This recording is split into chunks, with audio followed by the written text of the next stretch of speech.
लीला 23वां परिच्छेद से सनातन शिक्षा के बारे में श्रवण कर लिया। ये स्वयं चैतन्य महाप्रभु सनातन गोस्वामीपाद के संबंध और विधि और प्रयोजन के तत्व के बारे में बताया। संबंध कृष्ण संबंध अभिधि और भक्ति और प्रेम प्रयोजन के तरह में बताया। कई दिन जावत हम लोगों ने करीब 1 महीने का हम लोग केवल यही सनातन शिक्षा की संबंध अभिधि और प्रयोजन तत्व के बारे में श्रवण कर रहे हैं, जिसमें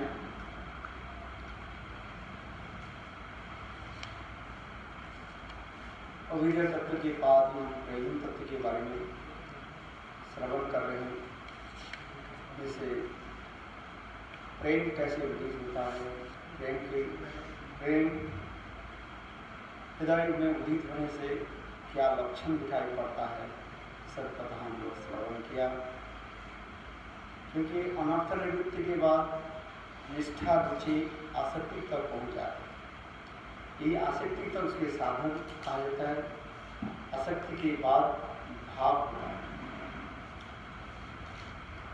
और भाव के बाद ही प्रेम कहा जाता है। अर्थात साधन भक्ति, भाव भक्ति और प्रेम भक्ति।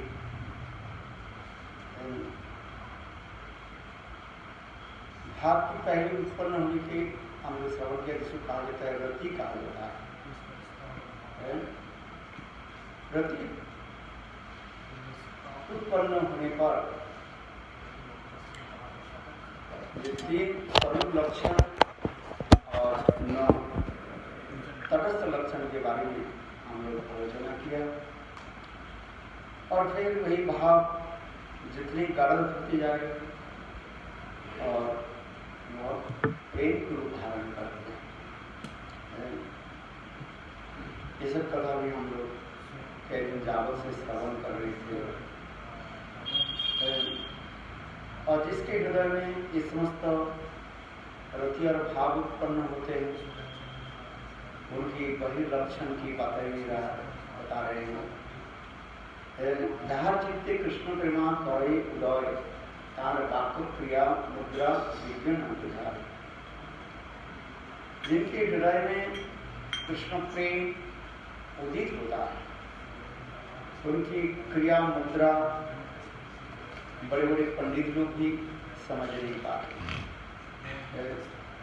क्योंकि वो पागल के भांति कभी हंसते हैं, कभी रोते हैं। एवं व्रतो सप्य नाम कृत्वा जतानुरागो दुतचित्त उच्चै हसति अथो रोति रोति गायन उन्मादवत् नृत्यति लोकवाच।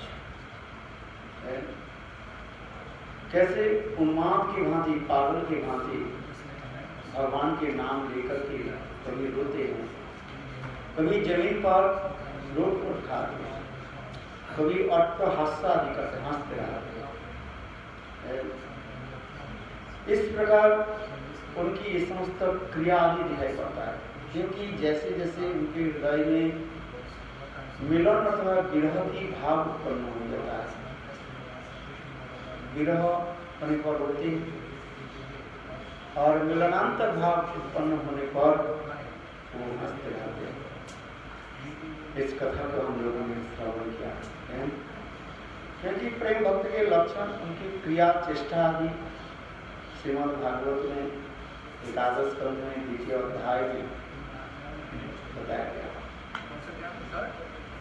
11 अध्याय 11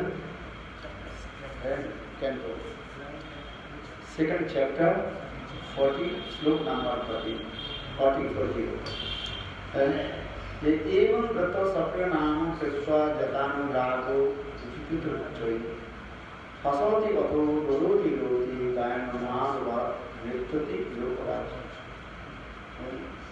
शृण्वन् सुभद्राणि रथाङ्गपाणि जन्मानि कर्माणि जानी च लोके नामानि गीतानि तदर्थकानि गायनाद नित्य तिरुपति। भगवान के ऐसे मधुर नाम आदि श्रवण कीर्तन करके बात कैसे रोते उन्हें हंसते। ये समस्त कथा हमने श्रवण किया। फिर स्वयं महाप्रभु कहने लगे, कोई प्रेम करने वाली हो स्नेहमान प्रणय राग अनुराग भाव महाभाव।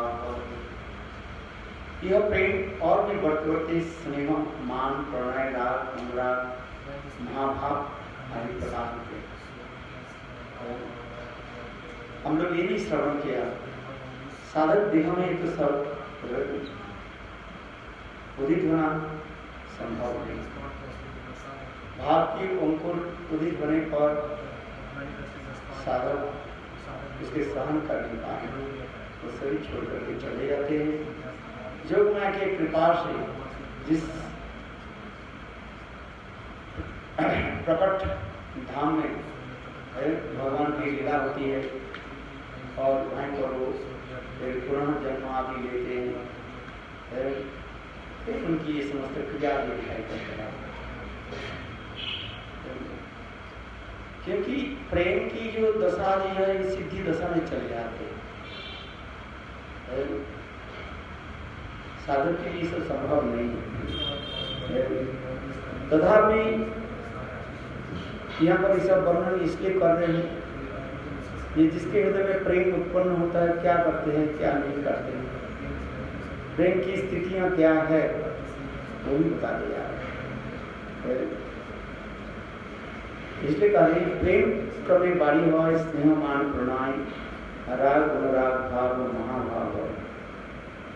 बीज इक्खु रस गुड़ कवि खंडसार शर्करा सीता मिश्री शुद्ध मिश्री। उदाहरण दे रहे जैसे गन्ने होता है, गन्ने से उससे रस बनता है, फिर रस के फिर गर्म करके उसके क्या करते हैं गुड़ बनाते हैं, खंडसार शर्करा सीता मिश्री और शुद्ध मिश्री के रूप में इसमें स्तर जैसे दिखाया। उसी प्रकार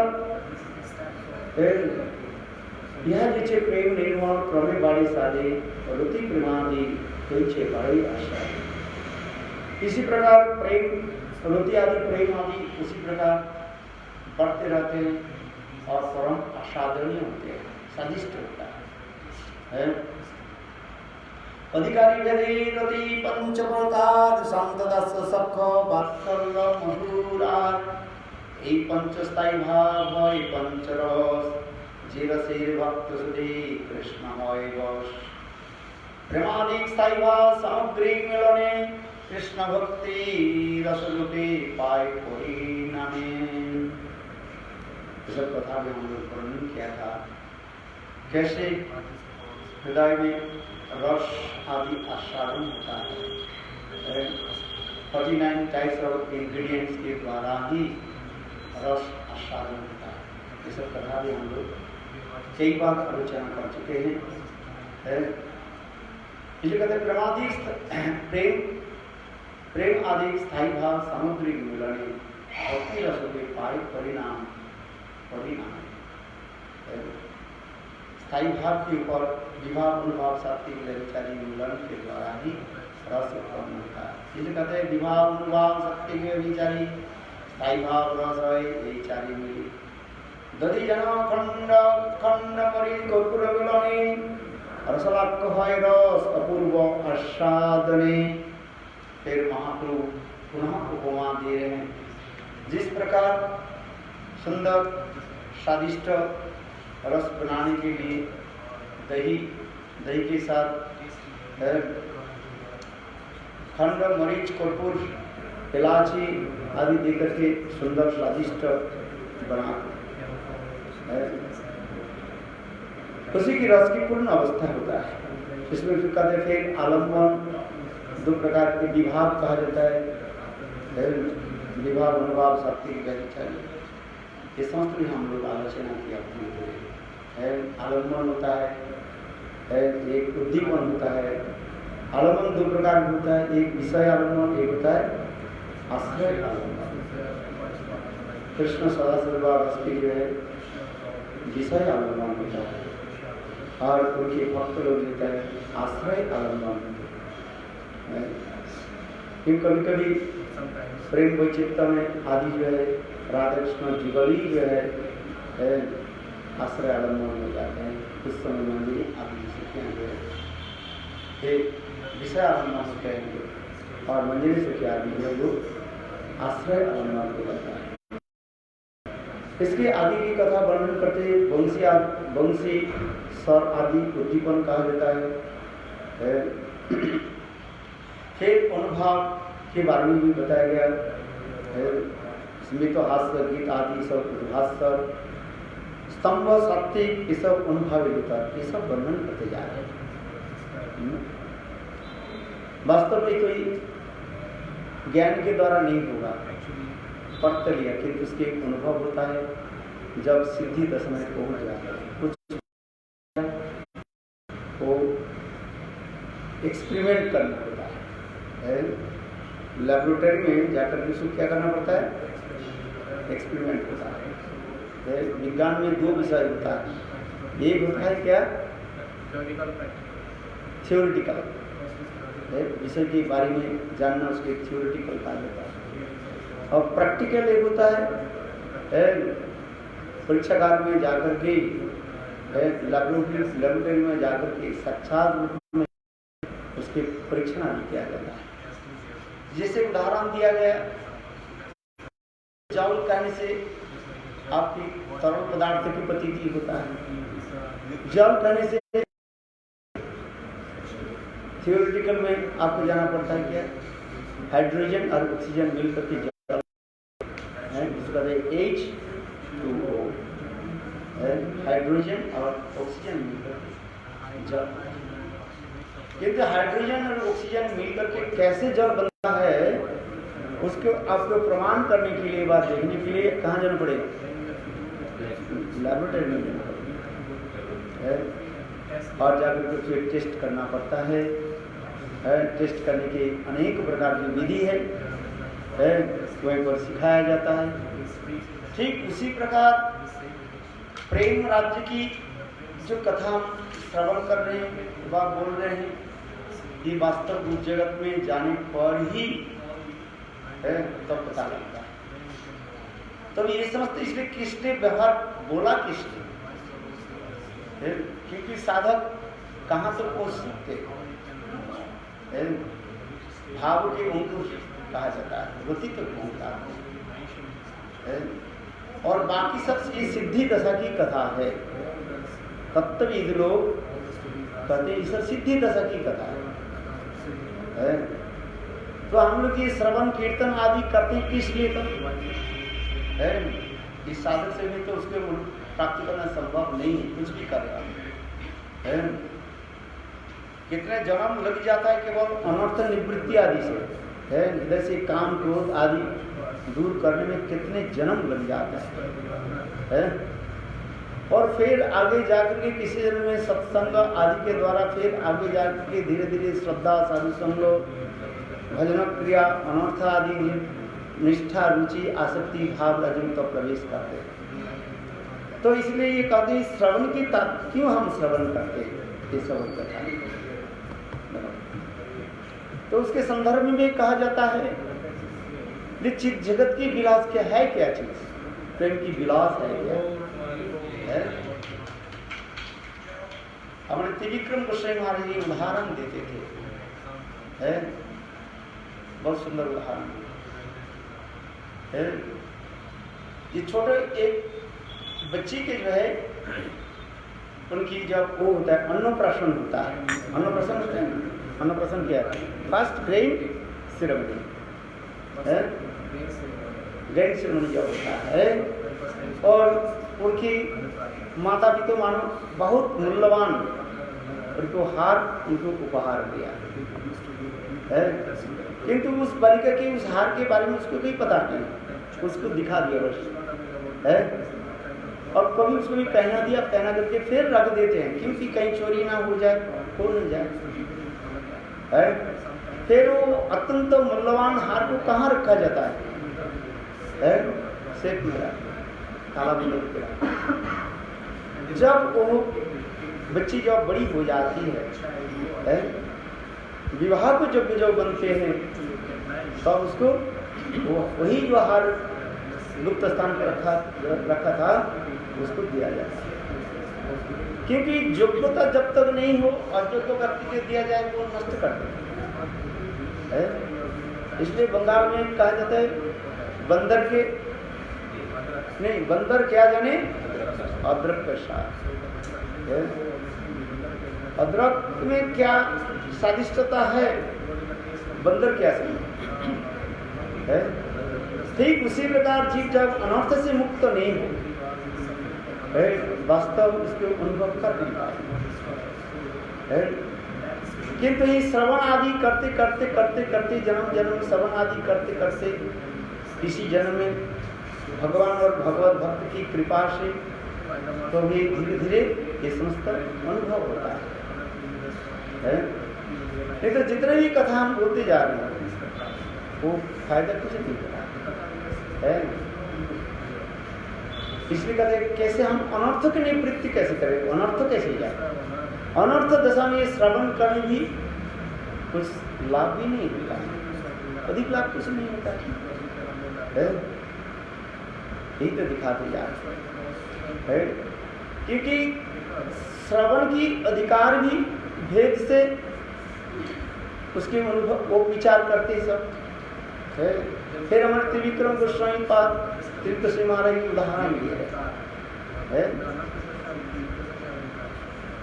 एक बच्ची को यदि कहा दिया जाए, एक बच्ची ने कहा माँ बच्चा कैसे जन्म लेते, छोटी बच्चा अभी 3-4 साल की 5 साल की बालिका है, तो माँ उसको क्या कहेगी कि जब तुम बड़ा हो जाओगे, तुम्हारे 20 साल 25 साल हो जाओगे, तुम्हारी शादी हो जाएगी। शादी के बाद पति पत्नी के संबंध होता है, फिर पुत्र कन्या आदि गर्भ में आता है, फिर जन्म लेता है। किंतु अभी इस कथा को सुन करके उनको क्या प्रतीत होता है, छोटे बच्चे जो त्रिविक्रम महाराज जी कहा रहे हैं उसको तो अभी पता नहीं शादी क्या है, विवाह क्या है। किंतु जब तक वो यौवनता न प्राप्ति न करें तब तक वो कुछ समझ नहीं पाए। ठीक उसी प्रकार ये समस्त जो कथा हम लोग श्रवण करते जा रहे हैं, बस सुनने में अच्छा लगता है, आनंद देता है, कर्ण गोचर हो रहा है। किंतु हृदय में तब हमें प्रवेश करेगा, हृदय में आनंद होगा जब हम अनर्थ से निर्मुक्त हो जाएंगे हृदय से। फिर कहते हैं ये हृदय से निर्मुक्त होने के उपाय क्या है। फिर उसी कथा को फिर पुनः कहते जा रहे हैं, श्रीनतन स कथा कृष्ण पुण्य श्रवण कीर्तन। भगवान की कथा श्रवण बिना हमारे हृदय निर्मल नहीं होगा। भगवत कथा श्रवण करते जा रहे हैं, श्रवण की ओर इतने भी जोर देते जा रहे हैं। सिन्नतम सकता कृष्ण पुण्य श्रवण कीर्तन। भगवान के अमृतमय कथा जब तक हम श्रवण नहीं करें तब तक हमारे हृदय में जितने प्रकार की मैल है, गंदगी है, वो साफ नहीं होता है। इसे सतान प्रसंगात ममवीर जो संविदु भवंती हित कर्ण रसायन कथा तज्जोत्सना दासु अपवर्ग वर्तमणि श्रद्धारति भक्ति रणु समिष्यति। स्वयं कपिलदेव, भगवान कपिलदेव माँ देवती के ही उपदेश दिया। माँ सदा सर्वदा संत महात्मा के सानिध्य में रह करके मेरे अत्यंत बेचवती कथा को जो अत्यंत श्रद्धा के साथ श्रवण, श्रवण की जो परिपाटी जो कहा गया अत्यंत विश्वास के साथ, तत्व के द्वारा नहीं, युक्ति के द्वारा नहीं, विश्वास के साथ जब हम श्रवण करेंगे। इसलिए राष्ट्र के अंतिम श्लोक भी हमें भी कहा गया है। विकृतम बलबुदु इदं च विष्णु श्रद्धान्वितो अनुसुन्नाद वर्णेद अथ भक्ति परांग भगवती प्रतिलब्ध काम हृद्रोगम आसु अपिनति अचिरे न धीर। हमारे विश्वनाथ चक्रवर्ती पाद इसी श्लोक के ऊपर सुंदर व्याख्या भी करके जा रहे हैं। विकृतम ब्रह्म इदं च विष्णु, भगवान श्रीहरि की कथा जो है अर्थात रासलीला में जो स्वयं कृष्ण इतने द्रुत गति के जल्दी से जैसे समस्त गोपियों के साथ जो प्रेम विहार आदि नृत्य आदि किया है, वो समस्त प्रेम विहार आदि की कथा कैसे श्रवण करें? श्रद्धान्वित तो अत्यंत गाढ़ श्रद्धा के साथ। एक साधारण श्रद्धा होता है और एक होता है गाढ़ श्रद्धा, अत्यंत विश्वास के साथ।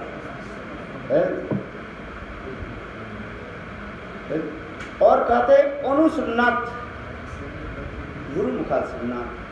अनु शब्द के कई अर्थ भी आचार्य पादों ने भी वर्णन किया है।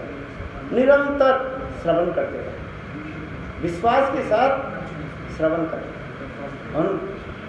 हैं। तत्पश्चात वर्णित, श्रवण के बाद फिर उसके कीर्तन आदि करें। कहते हैं कि विकृतम ब्रज इदं च विष्णु श्रद्धान्वित अनुसुन्नात वर्णित अथ भक्ति परांग भगवती प्रतिलब्ध काम। प्रतिलब्ध शब्द के द्वारा असमापिका क्रिया को स्थापित कर दिया।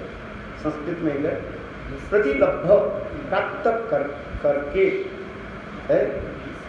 बोले देखो यहाँ पर हमारे विश्वनाथ चक्रवर्ती पाद कहते हैं ये कैसे संभव है? अनर्थ दशा में काम क्रोध आदि तो अनर्थ है, और इसी दशा में श्रवण करके प्रेम कैसे, परमात्मा का भक्ति कैसे हो? बोले भगवान की कथा में अचिंत शक्ति है। जो अचिंत वस्तु जो है उसके तर्क युक्ति आदि के द्वारा स्थापन नहीं कर सकते। आज जैसे मणि मंत्र आदि औषधि में अचिंत शक्ति है,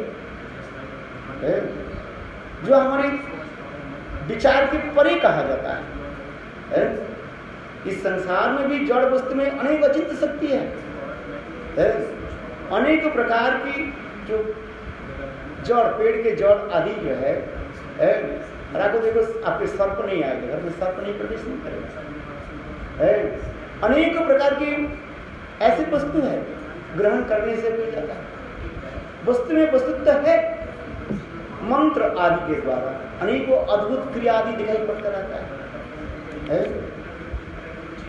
और औषध आदि ग्रहण करने पर अनेक प्रकार बीमारी आदि दूर हो जाती है। इसलिए कहता है मणि मंत्र औषध आदि में अचिंत वस्तु है। जैसे चिंतामणि की महाप्रभु उदाहरण, जैसे चिंतामणि के स्पर्शमणि, स्पर्शमणि किसके प्राप्ति हो जाए, उस स्पर्शमणि के यदि लोहे में स्पर्श कर दिया जाए, ये देखो वो स्पर्शमणि सोना नहीं बनेगा, वो लोहा के क्या बना देते हैं? सोना। इसमें अचिंत शक्ति है। तो उसी प्रकार ये इसमें अंधकार, पहले हम कहते हैं जैसे सूर्य के रश्मि आ जाए तो अंधकार नाश होता है। ये तो विचार है। सूर्य के रश्मि जितने आएगा और उतने बिना अंधकार अपने आप दूर हो जाएगा। रवि रजनी कबू नहे एक ठान है। किंतु यहाँ पर असमापिक क्रिया आदि के द्वारा विश्वनाथ चक्रवर्ती पाद कहते जा रहे हैं। बड़े संभव है। भगवान की कथा में, भगवान के नाम में एक अचिंत शक्ति है, जो काम आदि के दूरीभूत कर नहीं पाते। भगवान के ऐसी लीला कथा आदि यदि ऐसे सिद्ध महापुरुष के मुखारविंद से श्रवण आदि करे तो संभव है, असंभव नहीं है, तो करा सकते हैं। इसलिए विश्वनाथ चक्रवर्ती पाद माधुर्य कादम्बिनी ग्रंथ में इसी श्लोक के जो है विकृतम प्रजब्धु इदंत विष्णु श्रद्धान्वितो अनुसन्नाथ वर्णे अथ भक्ति परांग भगवती प्रतिलब्ध काम। ये प्रतिलब्ध शब्द के ऊपर उन्होंने ये व्याख्या करती जा रहे हैं। आपके हृदय में काम रूपा भक्ति प्रकट कि भगवान की नाम रूप लीला में अचिंत्य शक्ति है। भगवान की नाम रूप गुण लीला में अचिंत्य शक्ति है। नाम चिंतामणि कृष्ण चैतन्य रस विग्रह पूर्ण शुद्ध नित्य मुक्त अभिन्नत्वात् नाम नहीं। भगवान और भगवान नाम में कोई अंतर नहीं है। भगवान की कथा भी श्रवण, भगवान की नाम जब लीला आदि का जो भी श्रवण कर है उसमें अचिंत्य शक्ति है इसमें है। इसी प्रकार वर्णन करते जा रहे हैं। तो चित्त जगत में ये समस्त एक एक है लीला आदि में पर चलते हैं। हमारे श्लोक रूप गोस्वामी पाद भक्ति रसामृत सिंधु और उज्जवल आदि ग्रंथ में है ये समस्त उदाहरण देकर के भी समझा रहे हैं। यहाँ तक भी पुराण आदि में जहाँ पर श्लोक नहीं मिला हमारे रूप गोस्वामी पाद ने क्योंकि स्वयं स्वरचित श्लोक आदि के द्वारा उसके भी स्पष्टीकरण करते हैं। अनेक श्लोक जो है आप देखोगे रूप गोस्वामी पाद जो है अपने स्वरचित श्लोक और कुछ श्लोक उन्होंने क्या कि प्राचीन क्या बोले वैष्णव आदि के जो है उनके श्लोक की उद्धृत करके है अपने विषय वस्तु के जो है स्थापित किया है। उज्जवल मुनि अथवा भक्ति रसामृत सिंधु में अनेकों श्लोक जो है ये जरूर नहीं है सब श्लोक श्रीमद् भागवत अथवा पुराण से व्यासदेव के दिया हो। उन्होंने की प्राचीन वैष्णव की रचित जो श्लोक उसके भी जिसके लिए उन्होंने एक अलग करके ग्रंथ रचना की। इसको कहा जाता है क्या क्या बताया था पद्मावली। पद्मावली के अनेकों जो श्लोक जो है उन्होंने लिखा है। ये समस्त प्राचीन है महात्मा की है कवियों की श्लोक है अद्भुत ग्रंथ है पद्मावली। ये ग्रंथ है अपने स्वरचित प्राचीन कवियों की स्वरचित अथवा वेद पुराण उपनिषद भागवत की अनेक श्लोकों के द्वारा है उन्होंने विषय वस्तु की जो है स्पष्टीकरण किया है। इसलिए इस कथा की अपूर्व कथा भी है क्योंकि स्वयं चैतन्य महाप्रभु है राधा भाव सुबलित चैतन्य सचिनंदन गौरहरि है अपने भाव में विवाहित होकर के ये समस्त कथा जो है सनातन गोस्वामी पाद को श्रवण करा रहे हैं। इसकी एक एक तत्व को उन्हें समझाया और उदाहरण के साथ फिर उसी श्लोक के जो है आगे कृष्ण के जो है 64 गुण के उन्होंने व्याख्या किया। जीवों के कितने गुण होता है? जीव के जो है 50 गुण होता है वो भी अणु मात्रा में देवता में थोड़ा जीव से अधिक वही 50 गुण थोड़ी अधिक मात्रा में होता है।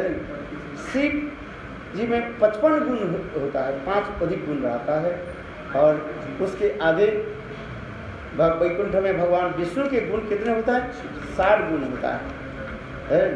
फिर रामचंद्र में 62 गुण कहीं कि पूर्व आचार्य ने कहा 62 गुण भी कहा गया और फिर कृष्ण में 64 गुण परिपूर्ण मात्रा में दिखाया गया और उस 64 गुण में विशेष करके 4 जो गुण जो है वो है अंतरलालसी पे है तुलना नहीं जिसे कहते हैं रूप माधुर्य लीला माधुर्य वेणु माधुर्य और प्रेम माधुर्य। ये 4 जो अपूर्व जो गुण जो है जिस गुण के द्वारा है समस्त है जीव नीचे को वशीभूत कर लेते हैं। केवल जीव नहीं है अपने समस्त वैकुंठ आदि समस्त परिकर को भी वशीभूत कर लेते हैं।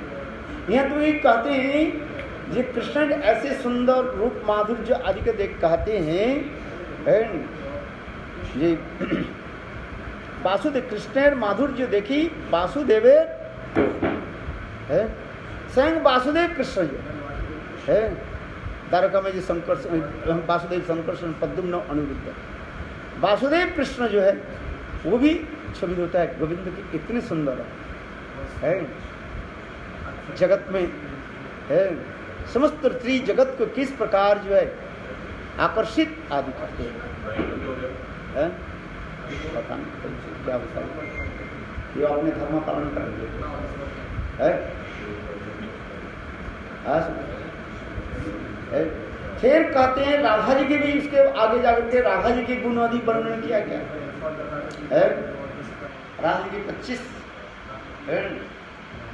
गुणों की जो है यहाँ पर कहते अनंत गुण सिद्धाधिकार 25 प्रधान सही गुणेर बसय स्वयं भगवान राधा जी की गुण की महिमा भी स्वयं चैतन्य महाप्रभु वर्णन किया है उज्जवल निर्मणि आदि ग्रंथ में राधा प्रकरण में है अथो वृंदावने सज्जा कीर्तनते है प्रवरा गुना मधुर एवं नवो बस चापल्लम उज्ज्वलम स्मिता है चारु सौभाग्य रेखा गंधोदमादिता माधव संगीत प्रवणा अभिज्ञा ब्रह्मा बम नर्म पंडिता ये समस्त गुण 25 गुण जो है स्वयं महाप्रभु वर्णन किया।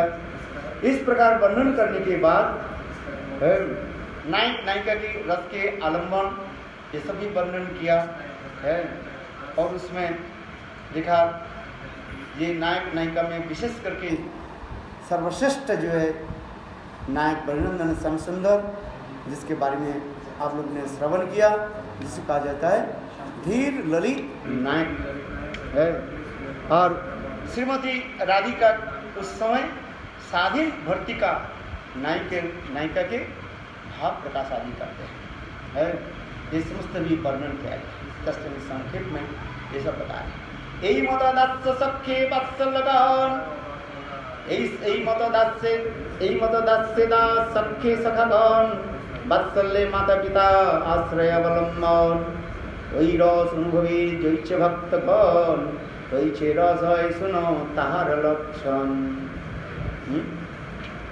इस प्रकार महाप्रभु है रस आस्वादन की कथा भी श्रवण का है। वास्तव ये रस आस्वादन की जो कथा है इसमें दिखाए संस्कार के ऊपर निर्भर करता है पूर्व जन्म की साधु संग अथवा ऐसी नित्य सिद्ध परिकरों के संग के प्रभाव से हृदय में एक संस्कार पड़ जाता है यही संस्कार ही क्या करते हैं हमें आगे लेकर के चलते हैं इसलिए यहाँ पर भी कह रहे हैं ये जन्म जन्म जिसके हृदय में ये संस्कार रहता है उस संस्कार के अनुसार वो आगे बढ़ जाता है कोई ज्ञान के द्वारा बढ़ते हैं और कोई संस्कार के द्वारा बढ़ते हैं। ज्ञान के द्वारा जो बढ़ जाते हैं उसके पतन होने की संभावना अधिक रहता है। क्या बोला केवल ज्ञान के द्वारा जो बढ़ना चाहते हैं वो उसके क्या होता है वो पतन हो जाता है हाँ समझिए हो सकता है ज्ञान के द्वारा कोई पतन हो सकता है वो जाता नहीं हो तो हम कहें होने की अधिक संभावना रहता है क्यों ज्ञान के द्वारा वो उसको जानना चाहते हैं तर्क आदि के द्वारा किंतु अपराजित चित्त वस्तु कोई तर्क के ऊपर निर्भर नहीं करता है वो केवल श्रद्धा दृढ़ विश्वास के ऊपर निर्भर करता रहता है नाट्य शास्त्र आदि में भी ऐसी भी कहा दिखा गया है प्राचीन नाट्यकारों ने जैसे बहुत पूर्व अनेकों नाट्यकार हुए हैं नाट्य शास्त्र में भवभूति से लेकर के अनेकों नाट्यकारों ने ये समस्त आदि भाव भी दिखाया क्योंकि जड़ सब है सब है पूर्व जो साहित्यिक आदि जो है वह नाट्यकार जो होते हैं है। नाट्य शास्त्र में एक नायक नायिका के भाव आदि दिखाते रहते हैं, इसके आलम्बन उद्दीपन आदि दिखाते रहते हैं। जैसे कालिदास आदि है, ऐसे से महान जो है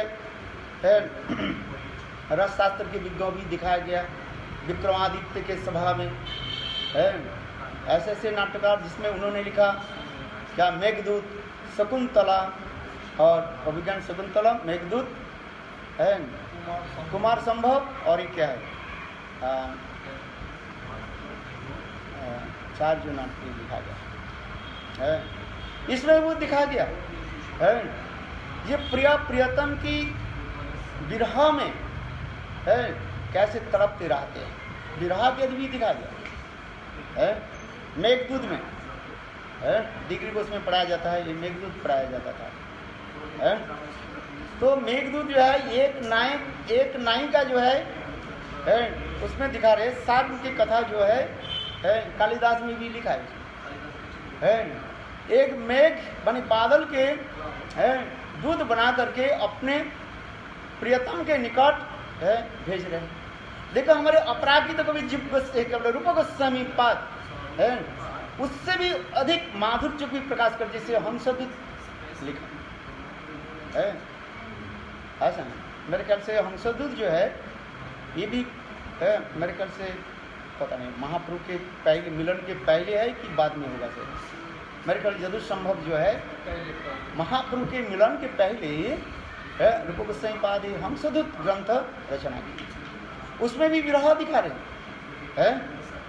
राधा जी कृष्ण के विरह में मूर्छित हो गए हैं और उस समय ललिता देवी, जस्ट मैंने उसके हंसदूत ग्रंथ पढ़ो, देखो आपके आंखों में आंसू आ जाए और इतने सुंदर विरह की कथा उत्पन्न हो रहा है एक एक श्लोक के द्वारा है। ज़्यादा श्लोक नहीं है, मतलब 100 कितने श्लोक होगा सर है। हंसदूत ग्रंथ जो है बहुत सुंदर रोमांचक कहानी जो है।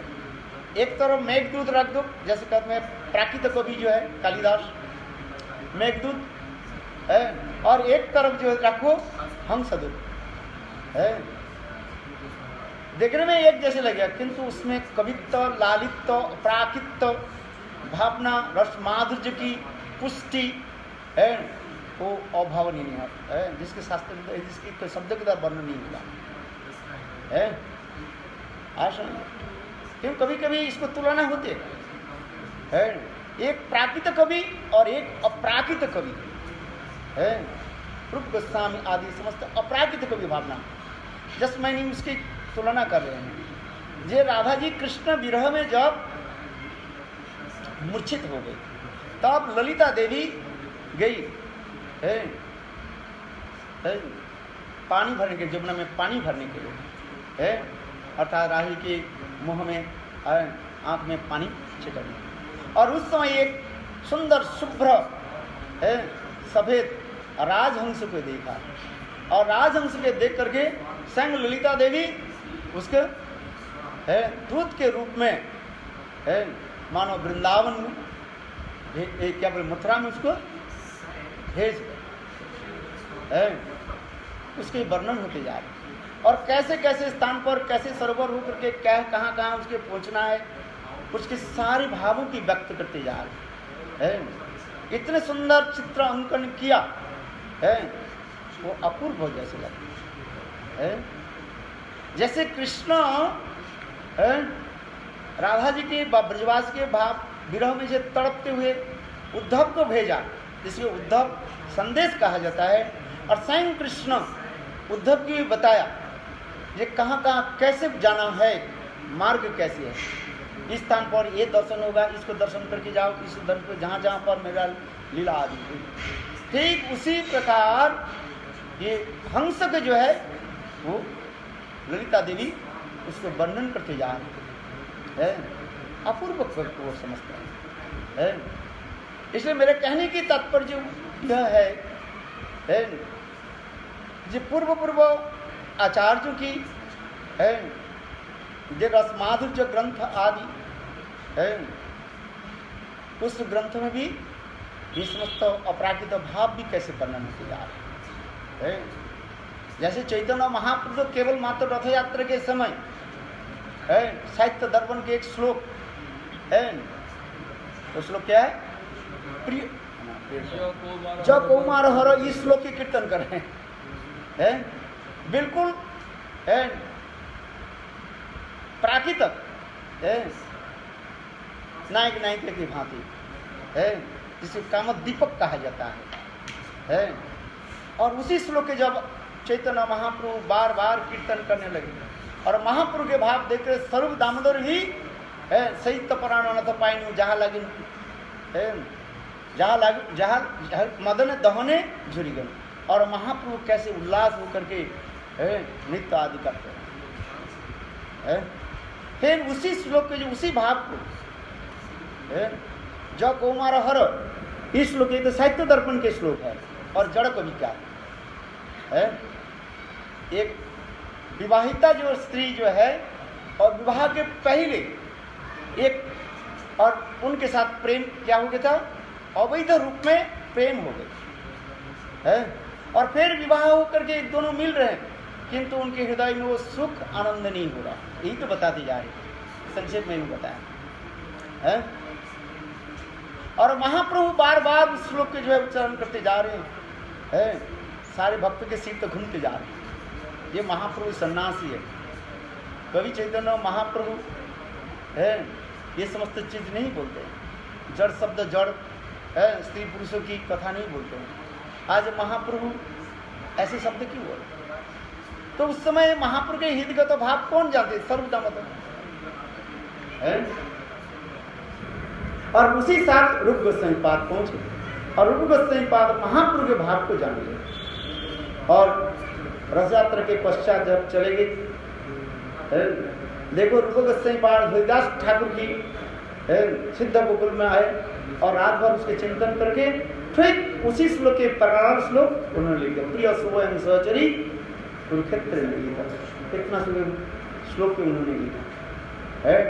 और दूसरे दिन प्रातः काल में महाप्रभु जगन्नाथ जी के दर्शन के अंतर रूप क्या बोले हरिदास ठाकुर के दर्शन देने के लिए आए है सिद्ध बकुल में। और उस समय रूप गोस्वामी पाद समुद्र स्नान में चले गए और अकस्मात चैतन्य महाप्रभु है वहीं वो रूप गोस्वामी पाद के हस्तलिपि जो है प्रिय स्वयं सहचरी श्लोक महाप्रभु पढ़ करके भाव में डूब गए।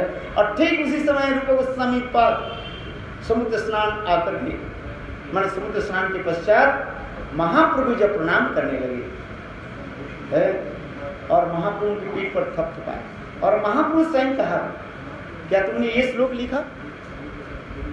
रूप गोस्वामी पाद दैन्य की कैसे मूर्ति है। उन्होंने ये नहीं कहा मैंने लिखा, उन्होंने केवल सिर को हिलाया, हाँ मैंने इतने अनुमोदन है।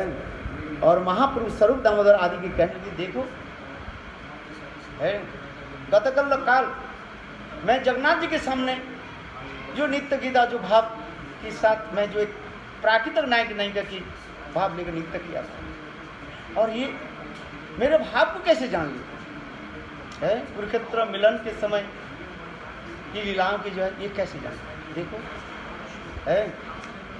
तब उस समय स्वरूप दामोदर कहने लगे है इथे रूपे कृपा हुई अच्छे, आप रूप के हृदय में शक्ति संचार किया, नहीं तो आपके हृदय की बात कौन समझ सकता है?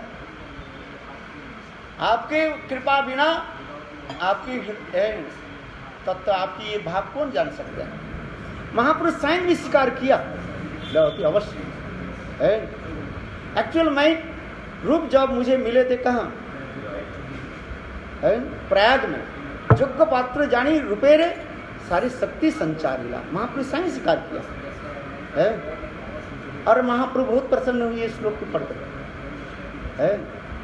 आज कितना सुंदर है ये समस्त अपराकित कवि है। इसलिए जो जन्मादस्य श्लोक है, जन्मादस्य जत अनादित रस्त अभिज्ञ सराट तेन ब्रह्म हृदय, यह पर ब्रह्मा के हृदय में ये स्वयं नारायण प्रकट होकर सारे तत्व सुनाए। यहाँ पर आचार्यपाद कहते हैं बोले स्वयं चैतन्य महाप्रभु ही है रूप गोस्वामी पाद के हृदय में शक्ति संचार करके सारे तत्व के सिद्धांत को जो उसको प्रकट कर है, वास्तविक सत्य है। अथातीत देव पदाम्बुज देव प्रसाद लेसन गीत एवं जानाति तत्तंग भगवान महिमनो न चानो एको भी चिरन विचिन्न। ब्रह्मा जी तो भी कार्य ये भगवान की कृपा बिना है ये तत्व को कौन अनुभव कर सकते हैं, न कौन जान सकता है। ठीक उसी प्रकार महाप्रभु की कृपा से है रूप गोस्वामी पाद के हृदय में ये समस्त शक्ति संचारित होकर के उन्होंने ऐसे ऐसे सुंदर ग्रंथ आदि रचना की है। विदग्ध माधव, ललित माधव ग्रंथ आदि। रूप गोस्वामी पाद की कथा कितने मधुर है। तो एक ग्रंथ लिखना चाहते थे कृष्ण लीला पर है, ब्रजलीला और पूर्व लीला दार का लोग एक मिलाकर, किंतु स्वयं सत्यभमापुर में संग सत्यभमा देवी उनके स्वप्न में आकर के भी कहा है नहीं अलग करके लिखो। और महाप्रभु के जब साथ मिले महाप्रभु संग भी कहा कृष्ण हिते ये ब्रज हिते कृष्ण के ना करो बाहर है। इसलिए उन्होंने दो ग्रंथ अलग करके लिखा, एक है विदग्ध माधव नाटकम और दूसरी ग्रंथ है ललित माधव नाटकम। दोनों ग्रंथ की इतनी मधुरता है। एक मिलनांतक ब्रज की कथा जो है ये सब के विदग्ध माधव नाटक में है। और द्वारका लीला में ग्रंथ में वो समस्त होने पर भी राधा जी की विराधा आदि की विरह इतने दिखाया है। उस ग्रंथ के पढ़ो तो आपके बिल्कुल है नींद नहीं आई है, आप रोते रोते भी बेहाल हो जाए, इतने विराम तक है। और ललित माधव ग्रंथ कम नहीं है। आज बोलो श्री राधा रानी की जय जय जय श्री राधा। आगे समय हो जाता है। जय जय श्री राधा। पंजाब बाद में